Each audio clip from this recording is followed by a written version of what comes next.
Percobaan kali ini saya sudah menyiapkan ada 4 buah gelas yang berisi macam-macam larutan. Yang pertama ada larutan yang berisi air putih, larutan gula, larutan garam, dan juga minyak goreng.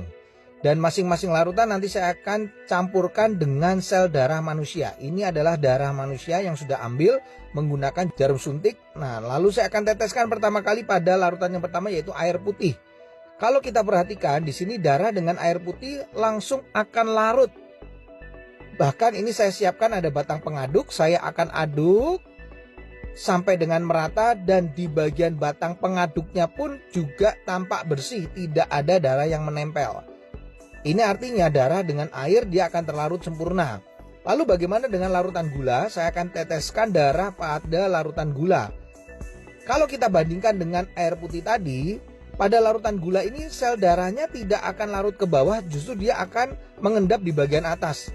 Dan akan saya gunakan batang pengaduk. Nah, Anda bisa lihat ini beda sekali. Sel darahnya justru menempel pada batang pengaduk. Ini kenapa? Karena gula itu bersifat perlengketan.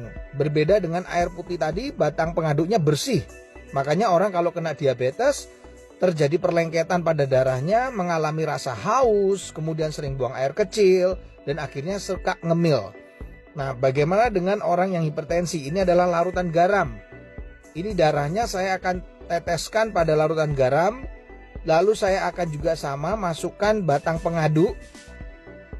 Dan ini berbeda dengan diabetes, di mana sel darah yang menempel pada batang pengaduknya tidak selengket pada gula, larutan gula.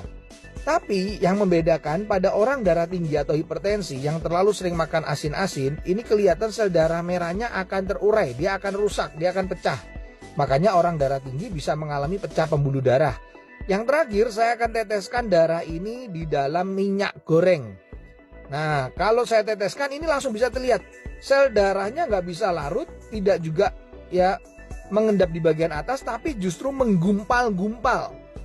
Ini membuktikan bahwa orang yang tinggi kolesterolnya akan mengakibatkan penggumpalan sel darah. Jadi sel darahnya akan menggumpal-gumpal, dan ini yang bisa menimbulkan penyumbatan pada pembuluh darah. Ini adalah percobaan sederhana yang saya lakukan dengan menggunakan 4 macam larutan yang berbeda. Semoga percobaan ini bisa menjadi inspirasi untuk kita agar tetap sehat.